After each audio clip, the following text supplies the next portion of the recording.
Really everything that I had been searching for my whole life. I was like, yes, I found it. There's so many things that happen subconsciously that I don't think we'll ever quite be able to understand just how our brain can bring stuff back and think things through without us really consciously thinking it. We are going to trigger people, and people are going to trigger us.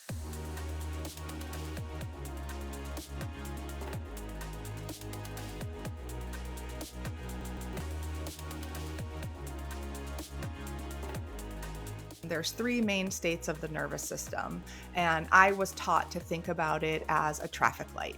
So you have green, yellow, and red. Next time you find yourself in a stressful scenario, if you really self analyze and become self aware and pick up on all your signals, it will start to make sense. You'll start picking up which friends you're around that cause you to act like that, which place you're around that cause you to act like that, what kind of conversations get you really riled up, and which conversations make you feel safe. We need to look within and say, okay, if something's coming up for me, that's the work that I need to do. You think, why am I not happy all the time?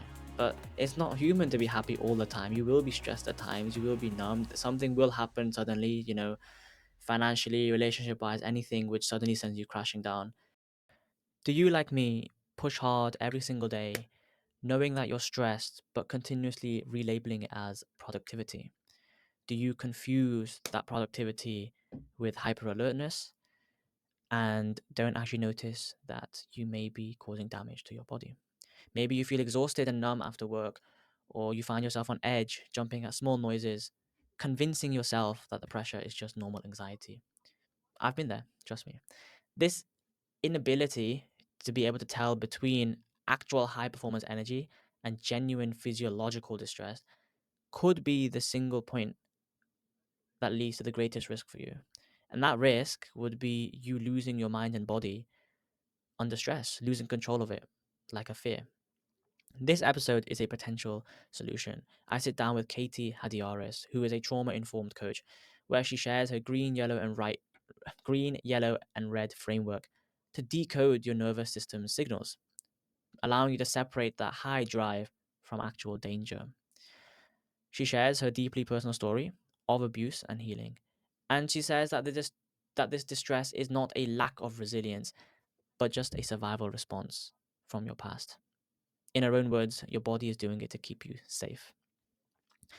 You may be in the same position right now where you're allowing yourself to get overly stressed, you're allowing yourself to burn out, you're allowing yourself to grind.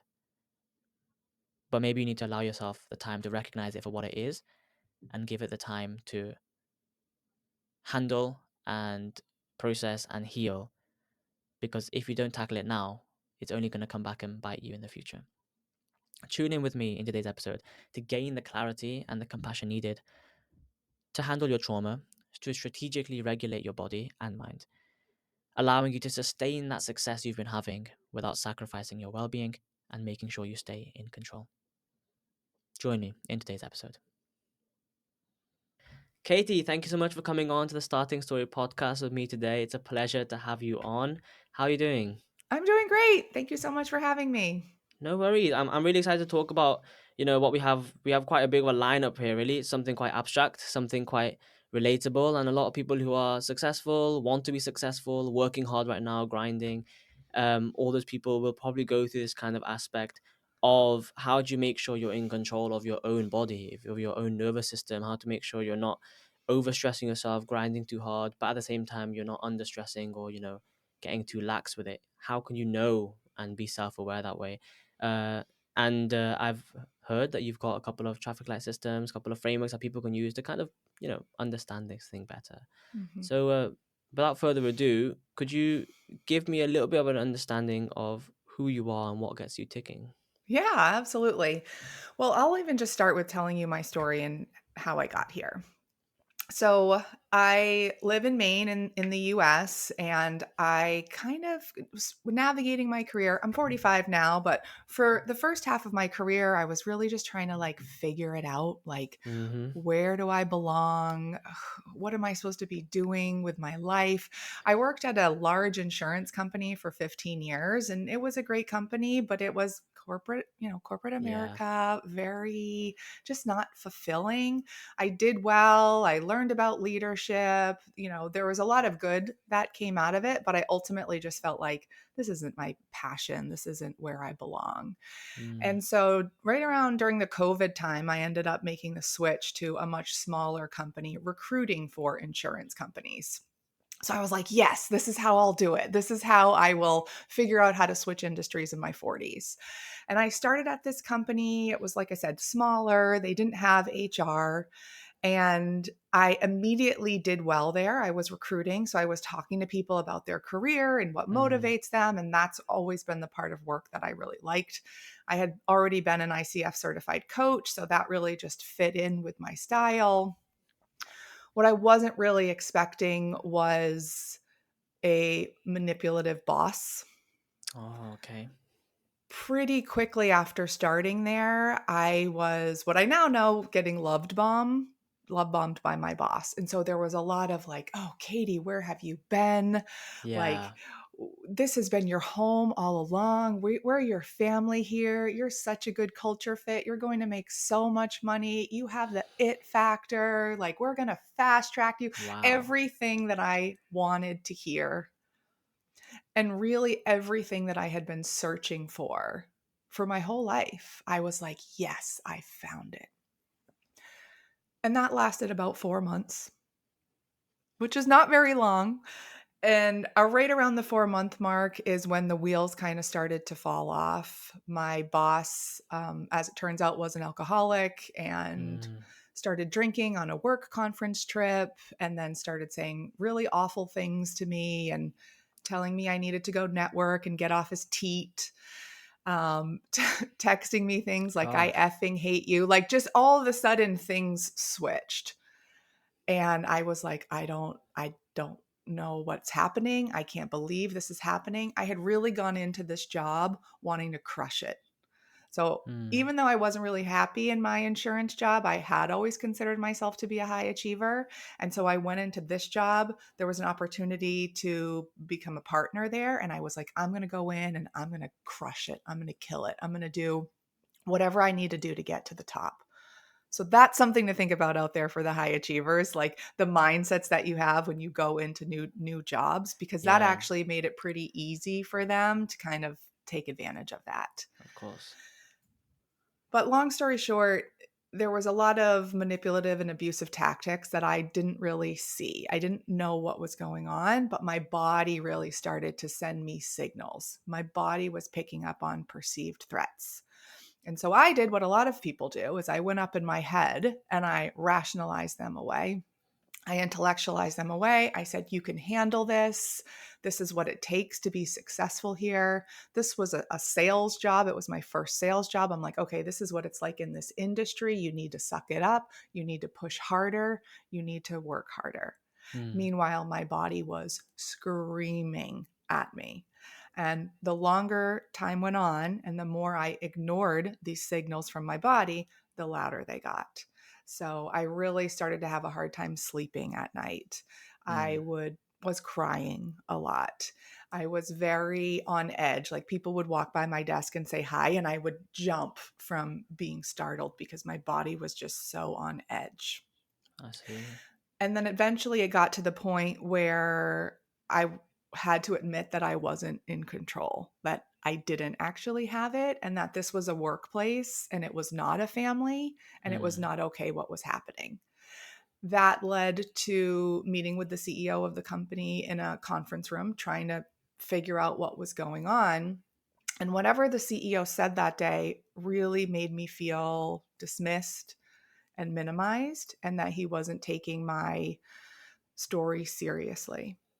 And in that moment, my body, as it was already really, emotionally activated, my body also made the connection to some past trauma that I had.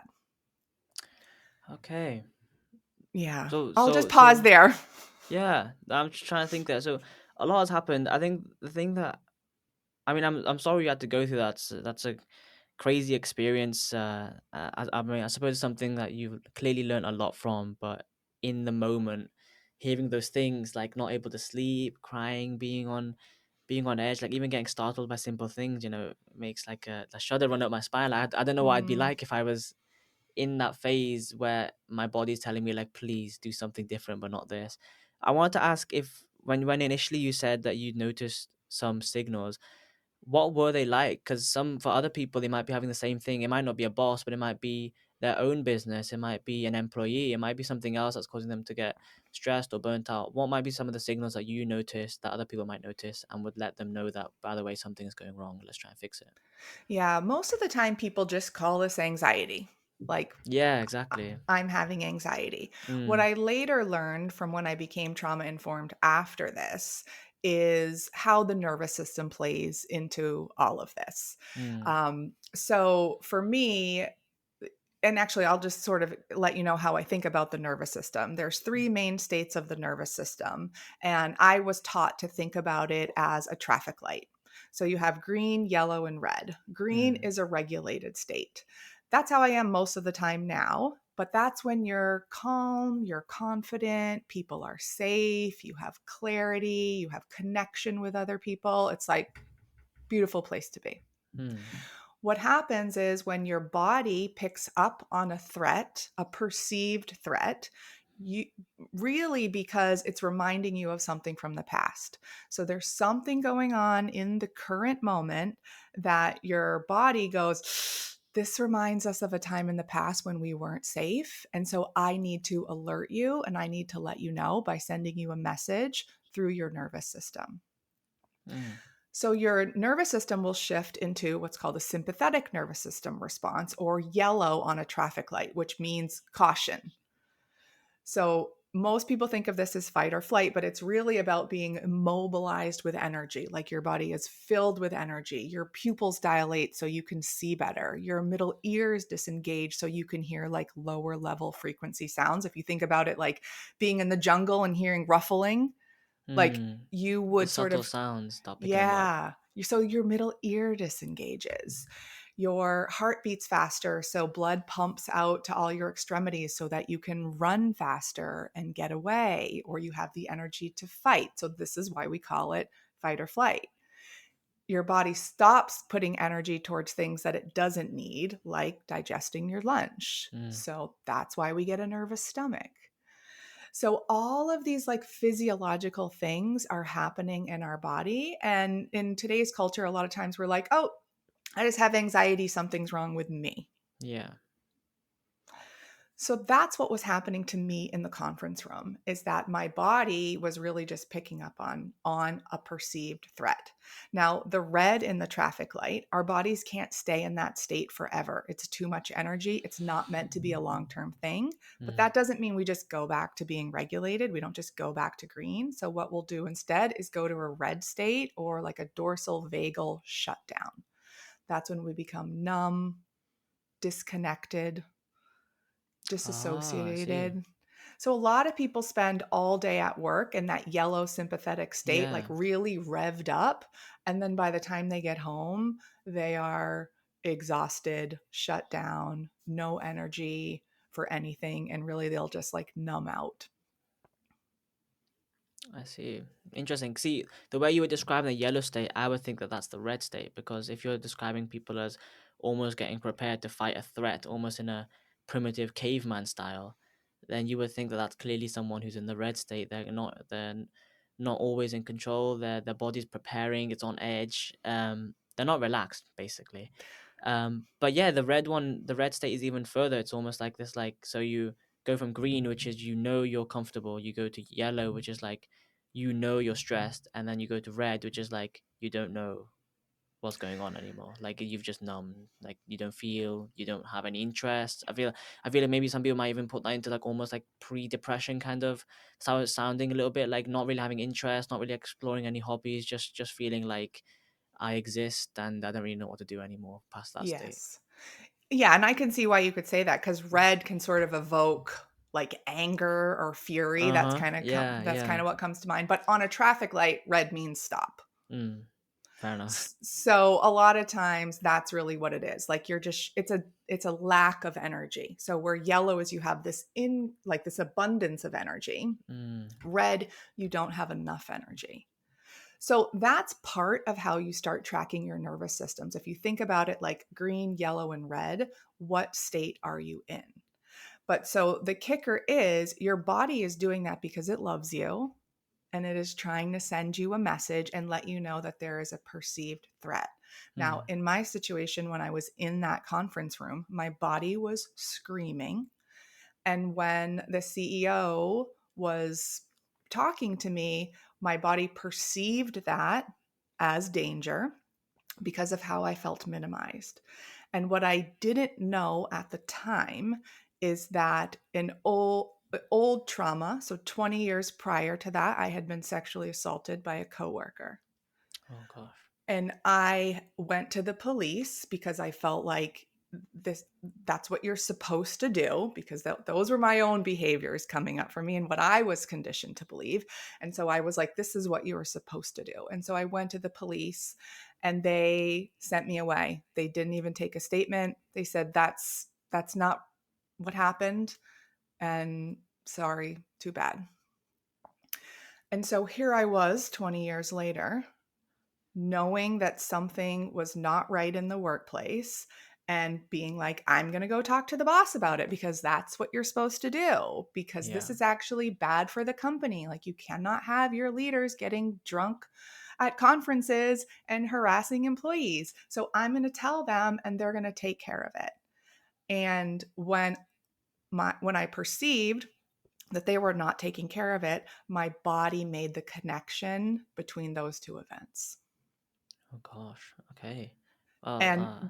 when my body made the connection, its job was to alert me of that danger through the nervous system, which sent huge amounts of energy through my body. And so I was really just sitting in the conference room like visibly shaking because there was so much energy going through my body to the point where I just had to get up and leave. I laid on the bathroom floor. I cried for 10 minutes and that's what your body's doing to release that energy.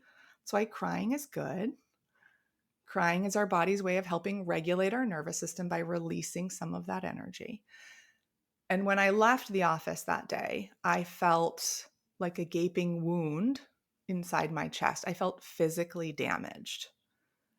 And I didn't know what that I was like, what was that?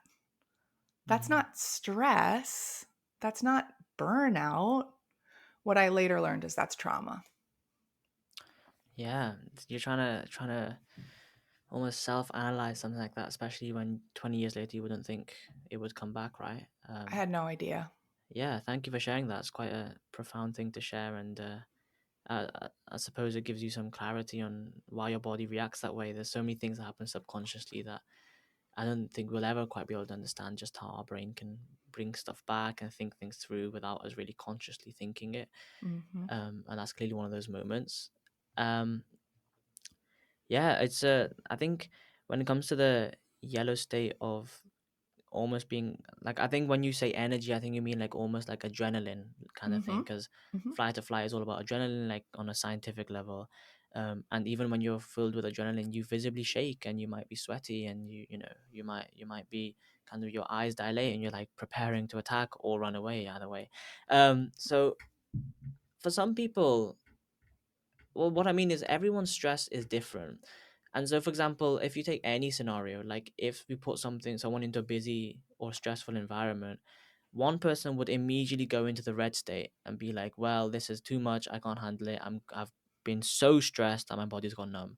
On the other hand, someone might be able to operate in the yellow state almost a little bit more comfortably. They're like, this is my domain, I can handle this. Like, I'm thinking things like, like if you work for you work for as a stockbroker, all these like financial companies as like a really high, if you're a CEO, these really stressful jobs, right?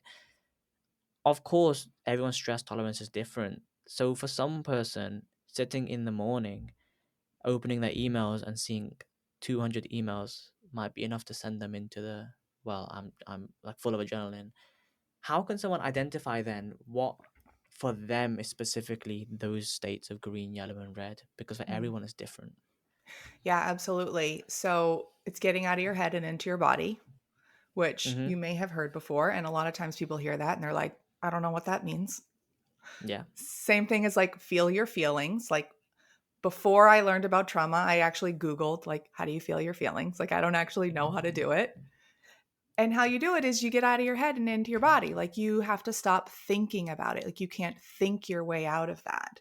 There is a mind Mm, body connection. And these signals that your body is sending is for a reason. It's because it's perceiving a threat. This is all happening. It's all controlled by the autonomic nervous system, which means we don't have to tell our bodies to do this. It's doing it automatically. So if you have a response, a yellow response, and somebody else has a red response, that's just their body's way of sending them the signals, and depending on the current state of the nervous system. mm, So, really just starting to pay attention to the sensations that exist in your body. Instead of saying, "Oh, I'm an anxious person," or "I have anxiety," what does that feel like to you? Where is it located? Is it hot? Is it cold? Is it in your chest, your stomach, your throat? Like, really starting to tap into the sensations that your body is feeling. And the kicker for me was learning about this process that our brain does called neuroception. mm. So, our brain has this process called neuroception where we're constantly scanning our environment, like every millisecond we're alive, trying to figure out if we are safe or if there is a threat. Our brain's number one job is to keep us safe and away from pain. Our brain is working so hard for us every single second, constantly trying to figure out where we are. And if it picks up on something that could be perceived as a threat, it is doing that because something has happened in our past that is reminding it of it. So Mm, while you may open your emails and see 200 emails, you could have a reaction to that because something is coming up from you from the past. Whereas maybe that's not something that I've been through before. So my body's not perceiving that as a threat. And I could see that and not have a reaction to that. Doesn't mean I might not be overwhelmed by the amount of work that it is. But does it actually bring something up from the past and cause a nervous system shift is different. okay, so does that insinuate that for any person, if they find themselves going into that yellow zone or even further, almost pushing into the red zone, it's always linked to something in the past? So it's if you are currently experiencing danger or you're currently experiencing something that's difficult to cope with. So, like in my situation, it was bringing up something from the past, but there were also things that were going on in the current moment that actually were a threat. Mm, So, I kind of think about it like that. Like most of the time at work, if you open your email and you see 200 emails, your life's not really in danger. mm, So depending on, the sensations that you're feeling, and I always think of these states as a spectrum. So in that yellow state, in that sympathetic nervous system state, on a scale of 1 to 10, where are you? Because you could be a 1 and that could actually be good. That could give you a lot yeah. of energy. That could be, how you feel before an interview or performance or something like that. That could actually help you. And then if you're a 10, that's how I was in the conference room that day, all the way to the other side.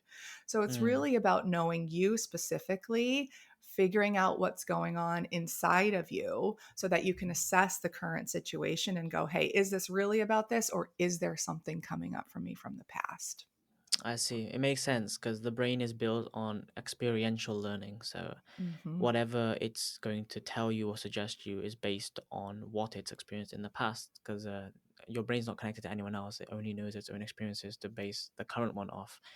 Um, and so I want to ask for someone, like you said at the very beginning of that answer, you said that what someone should do if they want to identify where, for them specifically, they are in the green, yellow, and red. They should start noticing and picking up on things, on signals that the body's releasing, which I totally agree with. You should be, if you're noticing that certain things are making you angry, certain things are getting you upset, certain things are making you energized, at the same time, certain things are, sucking energy out from you, rather than just letting it happen and going, well, must be anxiety, or well, it must just be normal workplace stress, or well, must be just familial drama. Try and think it through, like, well, why is this happening to me specifically? Why is this not happening to the entire workplace? Why is this happening to our boss? There must be something with me, right? But once someone has done that, what's the next step? So if someone has focused and realized, okay, so I've noticed that every time I go into this particular boss's room, my heart rate just I start sweating, my hands just go sweaty for some reason. I've just noticed that. But what can you do? Even after noticing it, you might feel like, well, I'm still stuck in this thing. I'm still working. What can someone do? What steps can they take? Yeah, great question. What a lot of people do right now is they go, I don't like feeling this way, so you need to change. Okay. Yeah. Yeah. A lot of people are walking around in this world getting triggered because this is Mm. what it is. If your body is picking up on something from the past and alerting you, that's actually what a trigger is. And even some people get triggered by the word triggered now because Yeah. we expect other people to change so that we don't get triggered. And in reality, that's just, it's not even possible. Mm. So that's the first thing is, okay, well, what are you doing about that? Are you looking to other people to change their behavior so that you don't feel that way? Because if it is something that's coming up for you, that's not going to help anyway. Mm. The second part of it is there are some somatic practices that you can do. And so this is a lot of the work that I do with people. So if you are in this yellow state and you have an abundance of energy, then you need to release some of that energy. Now, what works for somebody might be different. You know, you have to kind of play around with it and see what works for you. But crying is a way to release energy, screaming is a way to release energy, exercising, Mm. walking. That's why people say breath work all the time because really you want to exhale longer than you inhale because that will release energy. Shaking's one of my favorite things to do. Like we need to get out of our head into our body and physically release some of that energy. And there are things we can do in the workplace, which are some Right. things are not appropriate and some things are. I see. I think for me, in that list, I think exercise probably comes into that. If I've ever noticed I'm stressed, if I'm full of energy, just, go on a run or go for a swim or, play some Hmm. badminton, something like that, just to get the energy off. But I think there's still like a issue here we've not discussed. If I'm going through a problem, for me particularly, it'll be because let's say there's a I don't know, let's say a guest has just pulled out of a podcast recording, or let's say a university assignment's hit me a bit harder than I would expect, right? But it's something that will eventually end. Like it's not gonna be a constant thing, right? I know that once the assignment's over, I'm gonna, get on with it. So I can run it off and then just deal with it later. But again, going back to my example of if you notice yourself getting really scared or frightened or almost energetic, like fight or flight, when you go into that boss's office, that's not something that's going to end suddenly if you go on a run. The next day, you still have to go into that office, and the next month, you'll have to, and the next year, if nothing changes, you'll have to, right? So, of course, the obvious answer would be, well, just quit the job. But, there must be something that someone can do without quitting the job to still be in control. That doesn't just involve like releasing the energy because otherwise it's not sustainable, I think. Hmm. So it is interesting to use the term to be in control because Mm, that can be part of it, is that you may have to release that need to be in control because that may be part of what's interesting. driving it. But Right. that's really like that's the work that I do with people. Those are some somatic things that you can do because then you are sending signals of safety to your nervous system because your nervous system has perceived a threat and it's activating to keep you safe. So when you do things like go for a run or do box breathing or something like that, your nervous system's going to go, "Oh, okay, maybe I'm a little bit safer than I thought," and that can help Mm, bring you down to regulation. But then to your point, the work is, well, then what's coming up for me? And you may not be able to think about that logically. Like when I was in that conference room, I did not know that that's what was happening, that this yeah. old assault was coming up for me. But clearly, something from my past was coming up. So, what is that? And kind of what I help people do is just feel. Like you may not know why something is coming up for you, but there is a part of you that was activated in that moment. So, what is that part? How old was that part? What happened at that age? And kind of just see what comes to the surface. Because ultimately, your body is trying to protect you because they feel like they need to. These parts of you Yeah. that are coming up feel like they need to. And so, part of the work that I do with people is like, okay, you're an adult now. And so, what do you need to do in order to make these younger versions of yourself feel safe? Wow, okay. That's quite It's quite a profound way of putting it. Yeah, I suppose that kind of does answer the question. If you want to find a way to solve it, then you have to do it. You have to go down to the root. Otherwise, it'll keep cropping up and keep tripping you up. And that might be every week, it might be every month, it might be every couple of years. But unless you solve it, or like you said, unless you give that previous experience solace and tell it like, I know I experienced this uh, bad or hurtful event in the past. It's not who I am right now. I can't let it define my moments. And maybe giving it its piece in like kind of confronting it directly, not avoiding it, just like understanding it. And I think that when you said you help people feel, maybe that's also like a kind of like a part of that. Like, how do you like almost bringing that memory up? Like, that person's been suppressing it for years, but you've kind of established that it's not helping. You're like, come on, let's experience it properly, feel it, and then try to find peace with it so you can move on without it affecting you again. And have compassion for it, Mm, and explore without judgment, and learn how to be kind to yourself and the things that you've gone through. All of these parts of you that are coming up, they all have loving intentions. They're all mm, trying to keep you safe. And so when we turn around and say, what is wrong with you? Just get over it, move on. That actually doesn't help them heal. no. That creates more shame. It creates more judgment. And they're like, I don't care. You can be as mean to me as you want. I'm not going to let you die. So we have to kind of reframe how we think about that. And that's why I say it's not really about control, it's about compassion for ourselves and Mm, exploring that.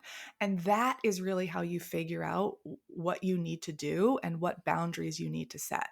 Because a lot of times, what we say to people is when they're super stressed or they're burned out, okay, we'll figure out how to set better boundaries, do more self care. yeah. And it's like, well, okay, I don't really know, like, what boundary do I set? That's the work of like really figuring out what's coming up for you and what are the boundaries. And sometimes it's maybe like a physical boundary of you're not going to work, X amount of hours.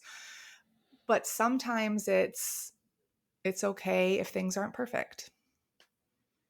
Mm, Sometimes it's okay if not everybody likes you. interesting.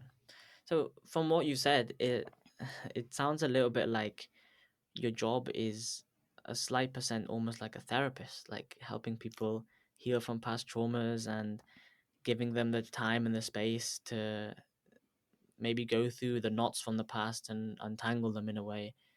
Um, would you say that that's, have you ever thought of your job that way? Like, even though you are strategically advising people how to be in tune with their nervous states, you are at the same time part of a very emotional journey for them, maybe, depending on what trauma they're trying to heal. Have you ever thought of it that way? It can be definitely a very emotional journey and lots can come up for people, but there is a very big difference between coaching and therapy. I am Mm, an ICF certified coach and I stay in my lane.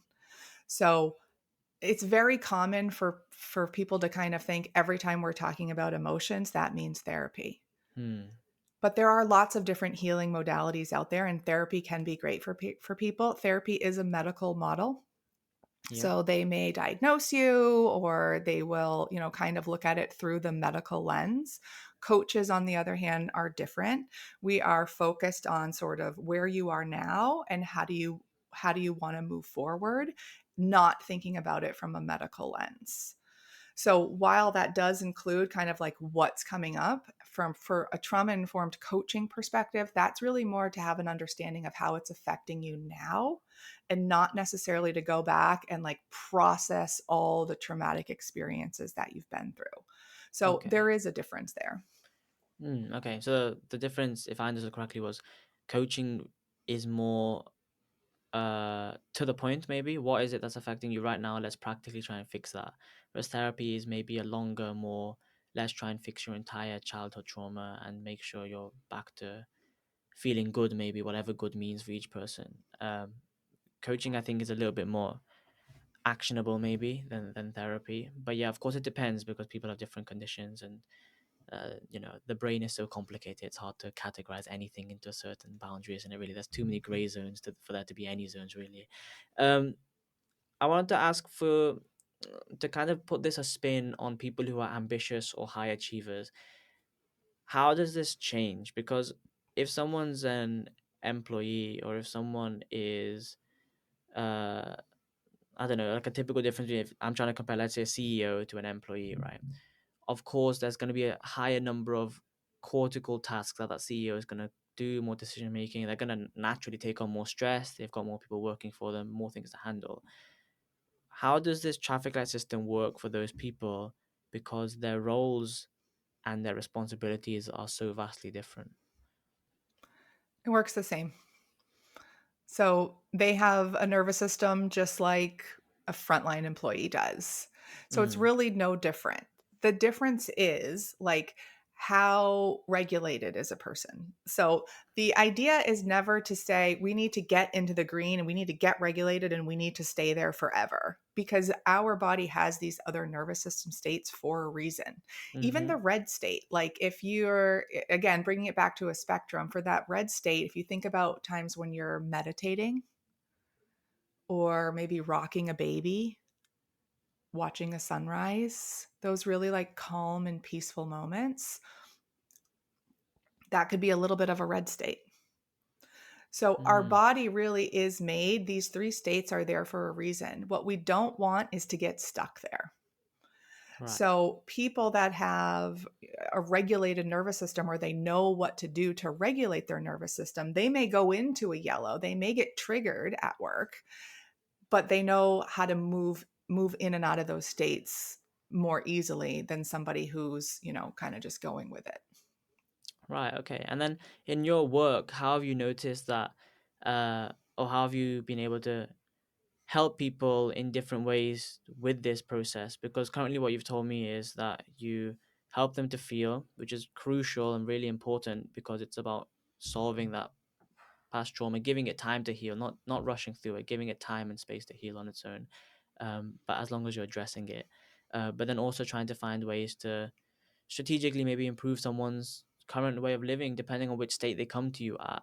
They might have said, "Oh, I've been struggling in this job for the past 4 months," or they might say, "I've been struggling in this career for the past 15 years." Um, and it's about, how do you, from your perspective, Katie, try to target that, knowing that those people's brains will be slightly different. Maybe the 15-year person trying to help them might be harder. From what I understand, it might be harder because things are more rock solid, maybe things are more settled down. The trauma is almost so present, it's harder to handle.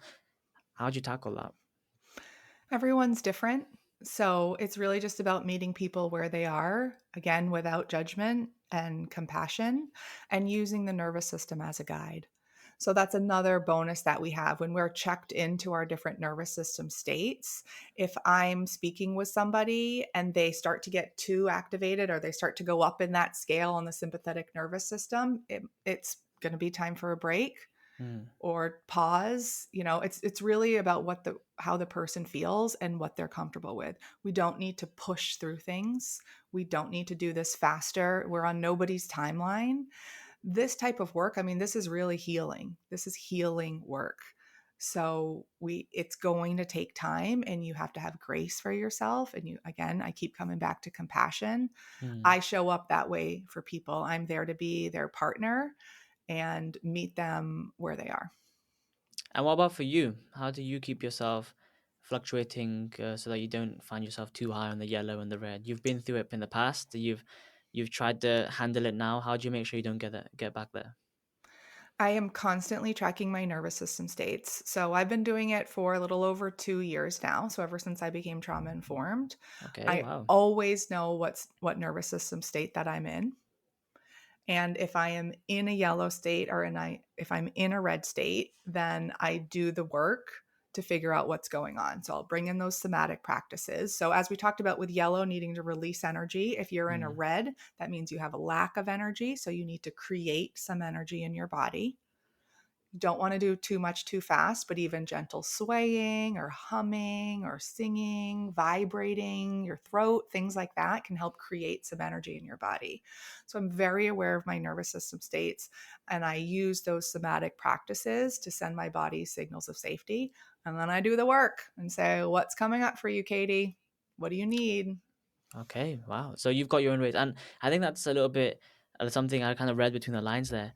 For someone who's been tracking their states for 2 years, and for someone who's so well informed on this topic, the fact that you still sometimes find yourself in the yellow and the red should give other people that confidence and clarity that you don't need to always strive for green.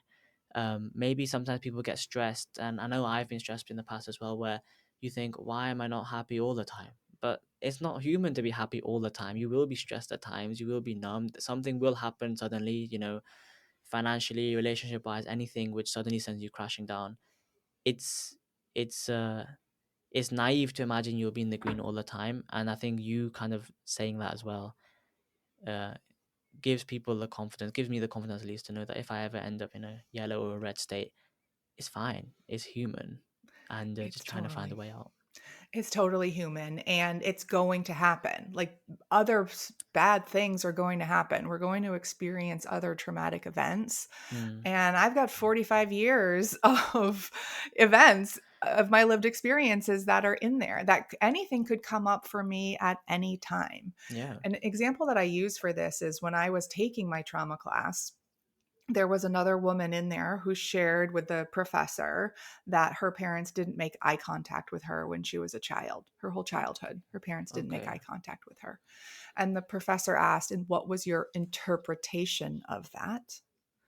And she said that I wasn't worthy of love. Hmm. Now, this woman is an adult functioning in the world. She could work with you, she could work with me, she could be a friend, and you could make too much eye contact with her, and that could trigger her, or you could Hmm. not make enough eye contact with her, and that could trigger her. And there is no way for you to know, Yeah. and that is not in her control either. So we are going to trigger people, and people are going to trigger us.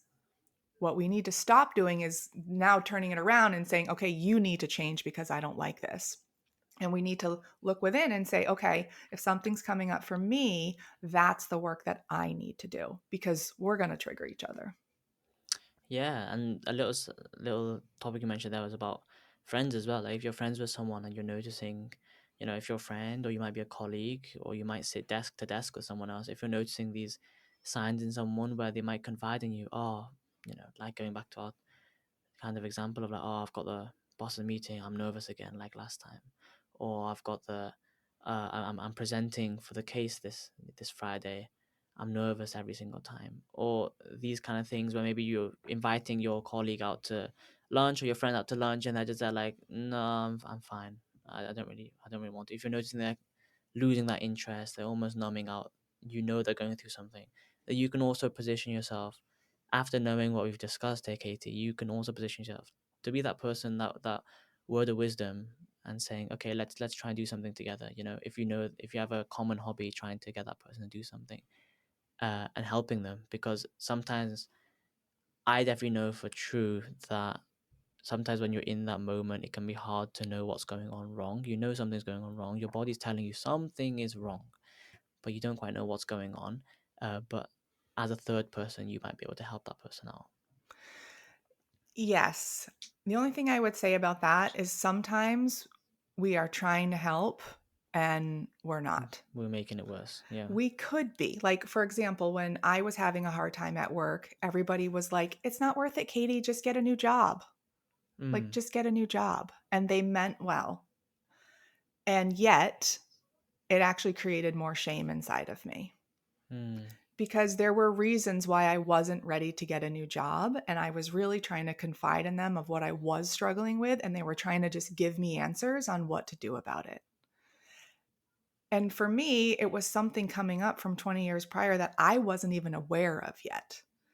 So, what I think of how you can help people is you can always send signals of safety to their nervous system.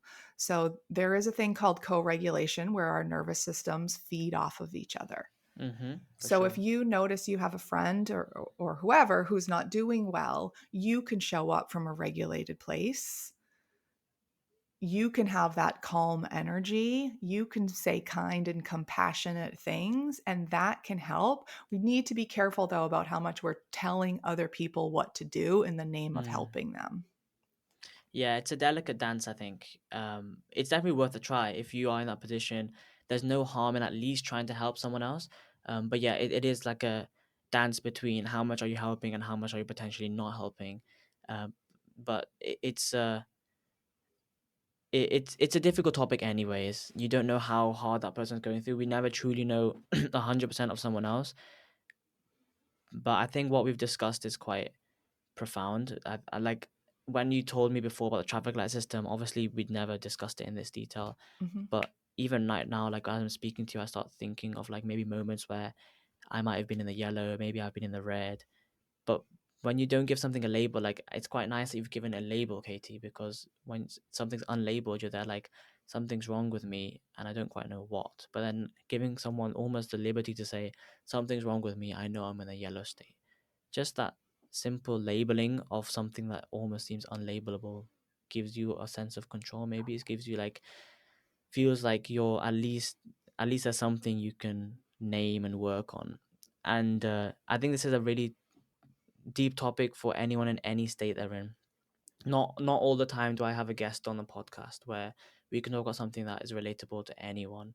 Like you said, you could be a frontline employee all the way up to a CEO, and this whole traffic light system still applies to you, just on a different Mhm. level. And the techniques you mentioned, the frameworks you said to think through, all still apply, no matter which scale you are of the career ladder or the relationship ladder, any ladder. And I think that's quite profound. I also like the fact that you talked about how sometimes you have to look in the past. We like to think of something as a one and done task, almost like a super glue. We have a problem here, let's just super glue it, let's fix and move on. But sometimes the problem is in the past and you have to uncomfortably approach it, maybe. And like using the word compassion, you have to not approach it with the mindset of we need to solve this problem so we Mhm. can move on. Approaching it with the mindset of let's try to explore what went wrong. Maybe there's perspectives I've not seen before. Maybe there's ideas I've not thought about. Let's explore it fully so I can give this peace so it stops affecting me and I can Mm. give it the safety it deserves. Because otherwise, your body will keep on thinking you're in danger. And I know for a fact that there'll be some people listening to this that will think it doesn't quite make sense to me, this whole topic. Like some people will think and they'll be like, this is so abstract that it doesn't really make sense. And all I'd say to that is next time you find yourself in a stressful scenario, next time you find yourself really nervous, anxious, if you really self analyze and become self aware and pick up on all your signals, it will start to make sense.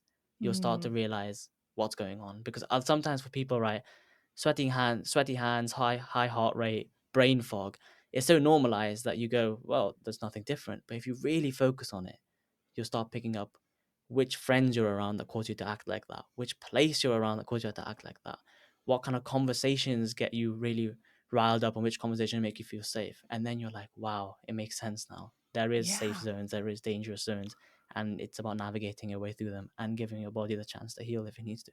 Yeah, I love that. What you consume, what you drink, what you eat, what you Yeah. watch for TV, the podcast that you watch, the people you're around, your whole life, the human body is amazing.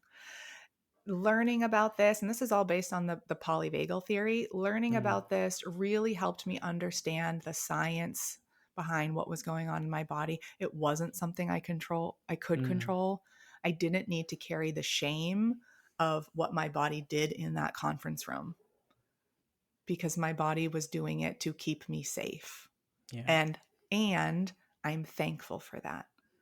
I love my body for that. I have compassion for that girl who sat in that conference room, that girl who lost almost a year with her kids because she was so checked out. I have Mm, compassion for myself for that. And that's how that trauma starts to heal. wow. Well, Katie, thank you so much for coming onto the podcast.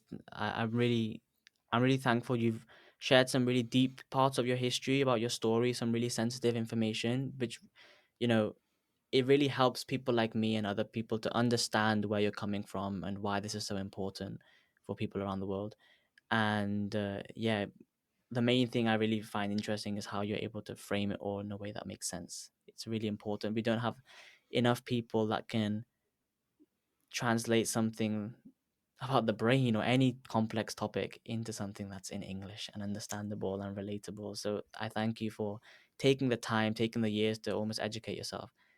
so then you can present it in a way that it can help as many people as possible. And yeah, I think you really have explained things in a really beautiful way. And yeah, I'd love to have you again in the podcast to talk about further things relating to mindset or identity, or even deeper topics like how do you cope after failure, or even if that's self failure, how do you notice you're down, these kind of things which everyone struggles with, Mhm. but not many people speak up about. And I think you're the perfect person to maybe handle that. Well, thank you. Thank you again so much for having me. I do offer a free guide on my website. So my website's workisnotfamily.com. And there's a free guide that you can sign up for that will break down those traffic lights, green, yellow, and red, tell you what to look for, and then tell you some somatic practices that you can do when you're in that nervous system state if you want to get started on this type of work. Amazing, that's really good, and the link will be in the description for everyone interested. Perfect. Thank you so much, Katie. Thank you for coming on. Thank you. It's great to be here.